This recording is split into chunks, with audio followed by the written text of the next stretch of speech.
On March 8, 2014, Malaysia Airlines Flight 370 took off from Kuala Lumpur, heading to Beijing. On board were 239 people. The weather was clear. The aircraft was a highly reliable Boeing 777, and the pilots were highly experienced. It should have been a completely routine red-eye flight, but just 40 minutes after takeoff, as the plane approached Vietnamese airspace, it vanished. It became the greatest mystery in aviation history. At 1:19 a.m., the Malaysian air traffic controllers signed off, telling the pilots to contact Vietnam next. Captain Zahari Ahmad Shah replied with the now famous words, "Good night, Malaysian 370. Seconds later, the plane's transponder was deliberately switched off. The aircraft completely disappeared from civilian radar screens. No distress signal was sent. No emergency was declared. The plane simply went dark. While civilian air traffic control lost the plane, military radar did not. What they discovered was shocking.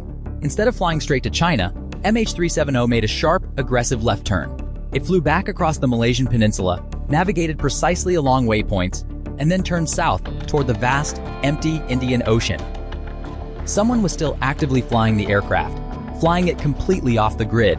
For 7 hours, the plane continued to fly in total silence. We know this because of an Inmarsat satellite, which kept receiving a simple automated electronic ping from the aircraft once every hour. The final ping came at 8:19 a.m. Based on complex math and satellite data, investigators calculated that the plane flew south until it ran out of fuel, crashing into one of the deepest, most remote parts of the southern Indian Ocean. Years of massive ocean floor searches turned up nothing near the main crash zone. However, pieces of the plane began washing up thousands of miles away on the beaches of East Africa and Reunion Island. Wing flaps and debris confirmed the plane did indeed tear apart in the ocean.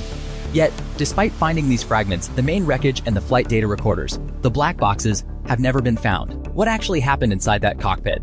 Was it a sudden mechanical disaster, a fire that knocked out the electronics, or a deliberate act by someone on board?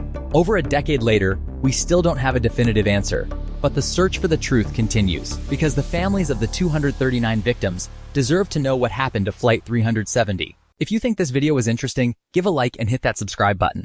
Thanks for watching.